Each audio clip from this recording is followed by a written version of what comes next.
Presiden Prabowo Subianto menggelar rapat terbatas bersama sejumlah Menteri Kabinet Merah Putih di Istana Merdeka, Jakarta. Menteri Koordinator Bidang Infrastruktur dan Pembangunan Kewilayahan, Agus Harimurti Yudhoyono, mengungkapkan bahwa dalam pertemuan tersebut, Presiden Prabowo menekankan pentingnya pembangunan infrastruktur yang memiliki dampak langsung terhadap pertumbuhan ekonomi nasional. Ya, terima kasih teman-teman media, wartawan, insan pers yang saya cintai dan banggakan. Kami baru saja keluar dari rapat terbatas bersama Bapak Presiden Prabowo Subianto. Saya didampingi para menteri yang berada dalam koordinasi Kementerian Koordinator Bidang Infrastruktur dan Pembangunan Kewilayahan. Hadir Menteri ATR BPN, Bapak Nusron Wahid, Menteri Pekerjaan Umum Bapak Dodi Hanggodo, Menteri Perhubungan Bapak Dudi Purwagandi, Menteri Perumahan dan Kawasan Permukiman ya, Bapak Marwara Sirait, kemudian Bapak Menteri Transmigrasi Bapak Iftitah Sulaiman. Tadi juga hadir Menteri Keuangan Ibu Sri Mulyani, Menteri Dalam Negeri Bapak Tito Karnavian, dan Menteri BUMN Bapak Erick Thohir, juga tentunya Menteri Sekretariat Negara Bapak Prasetyo, dan Seskap Bapak Teddy Indra. Kami secara khusus diundang sambil makan siang, memaparkan sekaligus mendiskusikan berbagai isu utama terkait dengan infrastruktur dan pembangunan kewilayahan. Saya tadi membuka atau mengantar sebelum para menteri memaparkan secara teknis sesuai dengan portfolio kementerian masing-masing.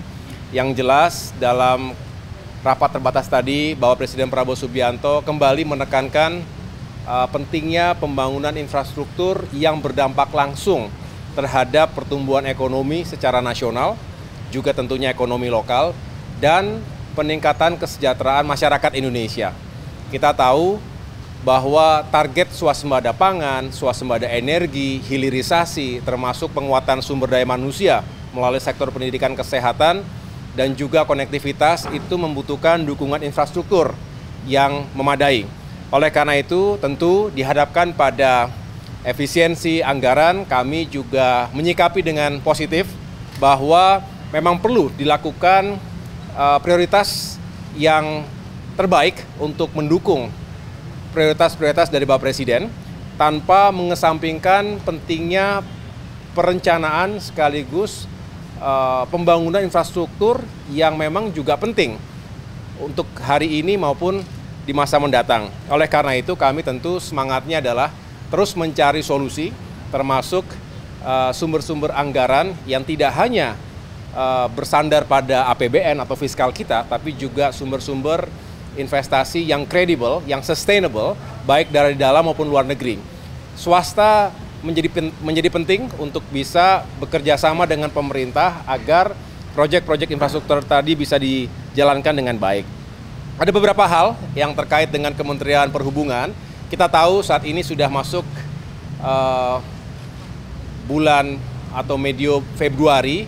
Sebentar lagi kita memasuki bulan suci Ramadan. Oleh karena itu, apa yang kami lakukan selama ini, rapat-rapat koordinasi terbatas dalam rangka mempersiapkan arus mudik Lebaran, ini juga kembali mendapatkan atensi. Kami akan rampungkan, mohon doanya agar ini bisa lancar, karena kita ingin masyarakat Indonesia bisa menjalankan ibadah sekaligus nanti mudik Lebaran berjalan dengan aman, lancar, dan nyaman. Dan transportasi juga semakin terjangkau. Yang kedua, kami juga membahas berbagai fasilitas transportasi, baik darat, laut, udara, maupun kereta api, yang harus dikembangkan, diperkuat, sehingga bisa mendukung sektor ekonomi dan juga pariwisata. Dan ini kita harapkan bisa dilakukan secara intensif, dan kita kembali petakan prioritasnya di seluruh Indonesia. Kemudian, untuk Kementerian Transmigrasi, tadi juga kita memaparkan pentingnya kita memetakan secara utuh potensi kawasan transmigrasi, termasuk revitalisasi kawasan transmigrasi di berbagai daerah. Bapak Presiden ingin benar bahwa pembangunan Indonesia di bagian timur, khususnya Papua juga bisa kita fokuskan, terutama hadirnya daerah otonomi baru, 4 provinsi baru yang juga perlu perhatian pemerintah, dukungan infrastruktur, baik infrastruktur dasar, termasuk lahan yang disediakan, perumahan, termasuk juga perhubungan, dan yang paling juga penting adalah bagaimana transmigrasi saat ini bisa membuka potensi ekonomi baru di sana. Yang berikutnya terkait dengan Kementerian ATR BPN, kami juga memetakan apa saja yang menjadi isu dalam tata ruang sekaligus juga pengelolaan lahan di Indonesia. Kita tahu berbagai kepentingan, baik itu lahan hunian, lahan industri, dan lahan perkebunan, termasuk juga yang harus tetap dijaga agar keseimbangan alam tetap terjadi, dan disinilah kompleksitas sekaligus tantangan bagi Kementerian ATR BPN. PKP, Perumahan dan Kawasan Permukiman, ini juga memiliki target yang tinggi untuk bisa menyediakan rumah-rumah yang semakin terjangkau bagi masyarakat berpenghasilan rendah.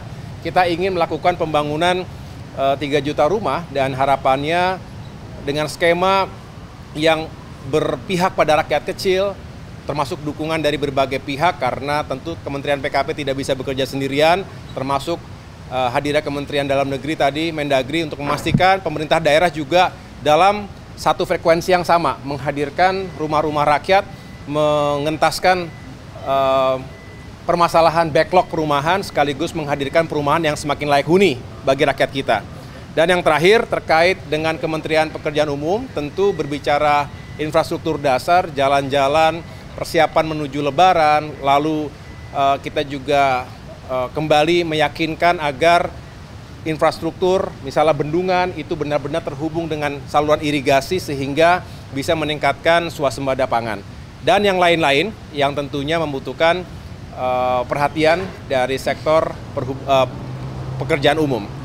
Kira-kira itu teman-teman sekalian yang dapat saya sampaikan. Intinya adalah Bapak Presiden senang bahwa infrastruktur ini terus bergerak, terus mencari solusi, dan kami mendengarkan berbagai masukan dan harapan masyarakat tentunya yang juga penting untuk kami akomodasi dalam pengembangan kebijakan di bidang infrastruktur. Terima kasih. Ya, silakan, mungkin ada yang disampaikan ke menteri-menteri lain.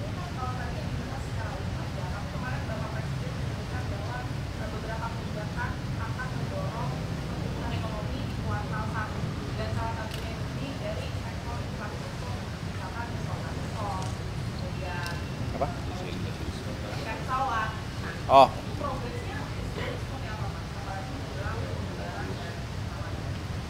Ya, kami belum bisa mendeklar saat ini karena masih perlu waktu sedikit lagi. Saya mohon waktu terutama Kementerian Perhubungan yang juga tadi masih akan duduk bersama dengan Kementerian BUMN, Kementerian Keuangan, dan lain-lain. Yang jelas semangatnya adalah kami sesuai dengan arahan Bapak Presiden, bagaimana harga tiket, harga transportasi itu lebih terjangkau. Dan di sini kita menunjukkan bahwa pemerintah berpihak pada masyarakat di saat yang memang sangat dibutuhkan. Kita ingin juga menghadirkan kebijakan-kebijakan seperti tadi. Nah, Nataru yang lalu juga sebagai bentuk bahwa walaupun dalam masa pemerintahan yang baru beberapa minggu saja, tapi kami berupaya yang terbaik. Oleh karena itu, kami sedang merumuskan, menuntaskan segala koordinasi karena semua harus dihitung dengan tepat, dengan cermat, dan pada saatnya akan kami umumkan kepada masyarakat. Kenapa? Segera. Mudah-mudahan dalam waktu dekat ini ya, saya sampaikan tadi memang kita butuh waktu, jangan terlalu mepet karena biasanya masyarakat juga sudah mulai mencari tiket itu jauh-jauh hari, 1 bulan paling tidak sebelum tanggal Lebaran. Jadi insya Allah dalam waktu dekat ini kami akan umumkan.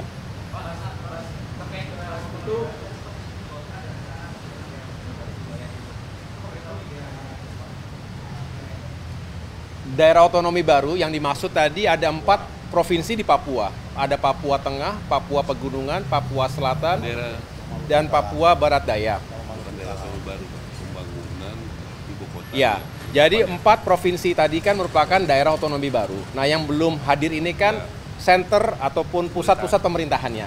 Nah, disinilah memang diharapkan pemerintah setempat, pemerintah provinsi misalnya begitu, sudah menyiapkan lahannya.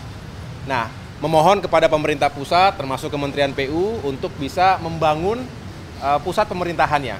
Berarti kawasan gubernurnya, kawasan DPRD-nya, dan lain sebagainya, termasuk tadi MRP ya, masyarakat Majelis Rakyat Papua.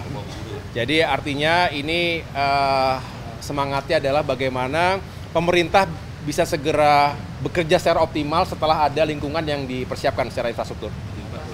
Ya.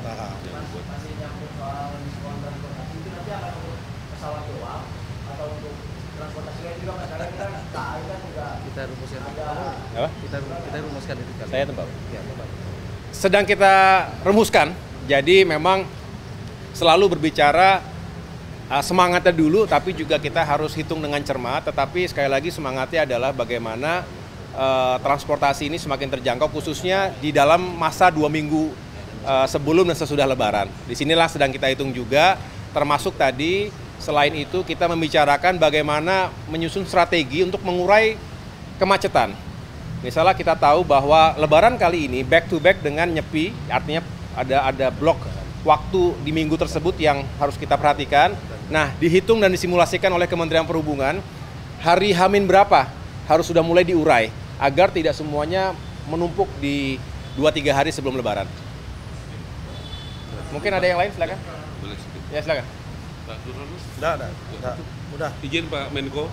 Jadi yang pertama, kami diminta menginfokan kebijakan-kebijakan dan proyek-proyek yang sudah siap. Proyek yang sudah siap untuk diresmikan adalah 3 tower di Kemayoran, yang Wisma Atlet itu sudah siap diresmikan. Kemudian 7 tower sudah siap bulan April akhir, Pak Menko. Jadi total 10 tower.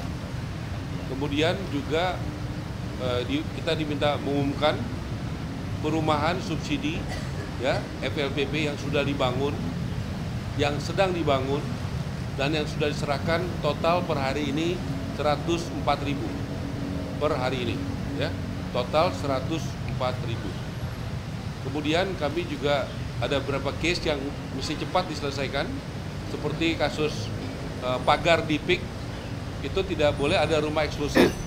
Jadi harus ada jalan ya di PIK 1, jalan yang kepada masyarakat. Ya, itu besok saya akan ke sana untuk segera mensosialisasikan itu dengan Pemda DKI, sudah ada RTDL-nya. Nanti pennya penetapan lokasinya kita minta ditetapkan dan bisa segera dibangun jalannya. Jadi supaya masalah-masalah ini cepat diselesaikan dengan tuntas. Juga memberikan insentif kepada rakyat kecil, yaitu yang pertama BPHTB dibuat gratis. Yang kedua PPN di bawah 2 miliar buat MBR, yaitu masyarakat berpenghasilan rendah, dibuat gratis. Yang ketiga itu PBG, persetujuan bangunan gedung, dibuat gratis buat rakyat kecil. Jadi itu hal-hal. Kemudian ke depannya kami dengan di bawah arahan Pak Menko dan Pak Nusron membuat PSN, tetapi bukan proyek tapi program strategis nasional. Di sekitar 30 titik di Indonesia, tanahnya sudah kami terima dari beberapa waktu lalu dari Pak Nusron, yang ideal 7.700 hektar lebih, nanti akan bertambah. Nanti di bawah itu lintas Menko dengan Pak Menko, Pak Erlangga. Karena itu PSN adanya di Pak Erlangga. Saya rasa itu demikian. Terima kasih. Baik, cukup.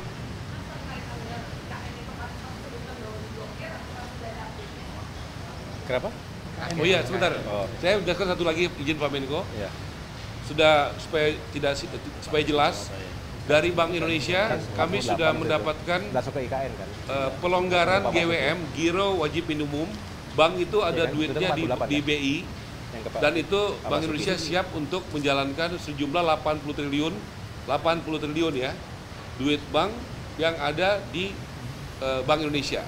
Itu sejumlah 80 triliun, dan kami akan matangkan persiapan di besok malam. Kami akan rapat dengan Menkyu, dengan BUMN, dan juga Bank Himbara di kantor Menkyu untuk merealisasikan dalam rangka dukungan daripada Bank Indonesia untuk program pemerintah.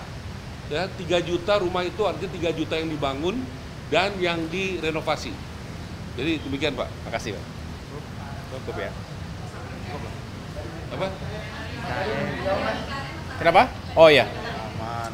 Iya, jadi begini, terakhir saya mengikuti ratas terkait IKN, hadir pula Kepala OIKN, Bapak Basuki, dan telah dipaparkan oleh beliau kepada Bapak Presiden, yang intinya Bapak Presiden telah menyetujui anggaran untuk kelanjutan pembangunan OIKN atau kawasan IKN yang fokus pada pembangunan kawasan legislatif, berarti bicara MPR, DPR, DPD RI, dan juga kawasan judikatif.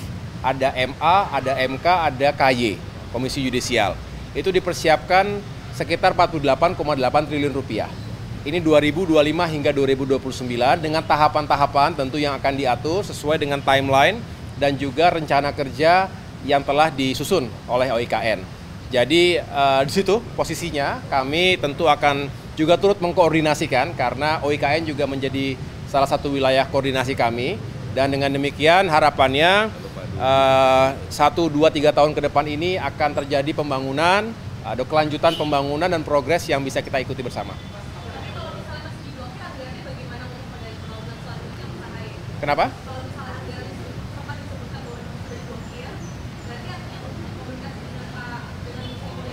Ya, ini akan kita rampungkan ya, akan kita duduk bersama. Yang jelas pemahaman saya di situ sudah di approve dan tinggal kita yakinkan sekali lagi untuk pencairannya supaya bisa tidak mengganggu ataupun tidak menghambat progresnya. Saya cek sekali lagi ya. Makasih. Nanti saya cek sekali lagi.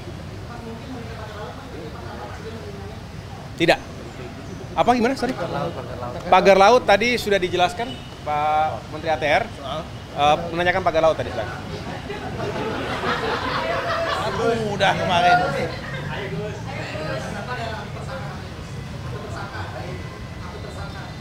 Oh, belum ada. Itu kalau soal tersangka urusannya Pak Kapolri. Jadi tanyanya ke Pak Kapolri yang mengumumkan.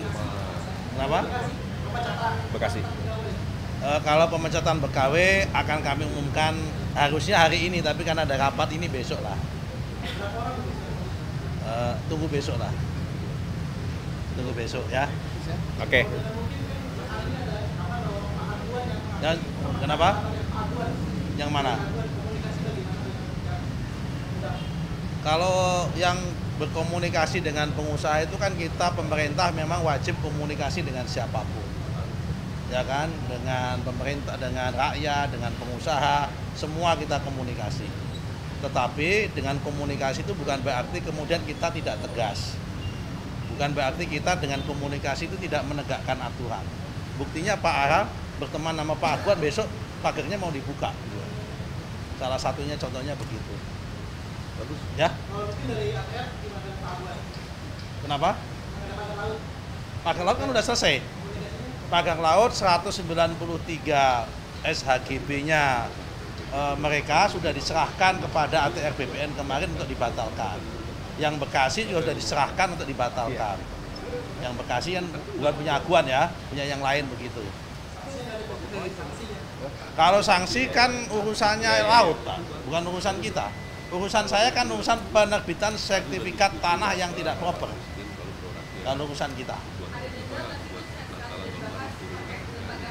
Begini, kalau denda masalah pagar laut yang menentukan denda itu kan masalah denda tata ruang penggunaan laut yang nggak sesuai. Itu wilayahnya ada di Kementerian Kelautan.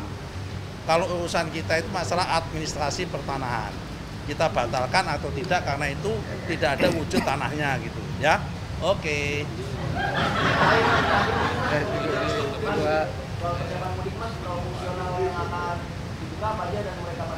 Tol fungsional. Bisa jawab. Oh, di mana tol? Oh, tol fungsional ya. Solo Jogja mungkin. Tol fungsional seperti kemarin ada sekitar tambahannya mungkin sekitar tambahan 58 km. Ada beberapa tol yang kita kebut penyelesaiannya kayak di Palembang dan Di Jogja itu dari ruas Prambanan sampai dekat-dekat bandara itu sekitar 6 kiloan lah. Kita sedang kebut supaya bisa difungsionalkan juga supaya mengurai kemacetan pada saat ada arus mudik. Harapannya sih sebelum H-10 sudah kita buka ya. Harapannya. Nanti yang tambahan itu sampai kemarin saya ke sana itu masih berproses mereka. Kira-kira gitu ya.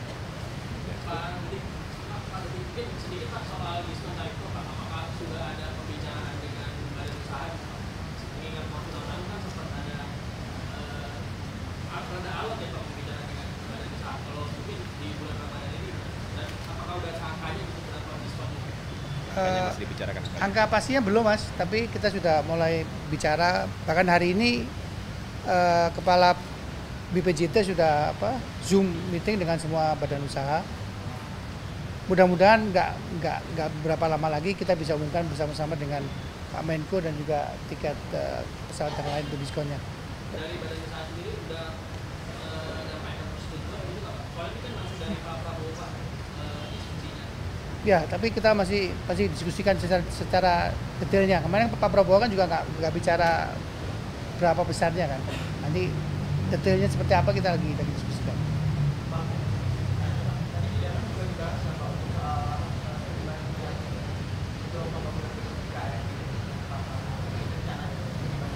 Enggak, saya tidak dibahas itu. Cukup ya teman-teman ya. Makasih.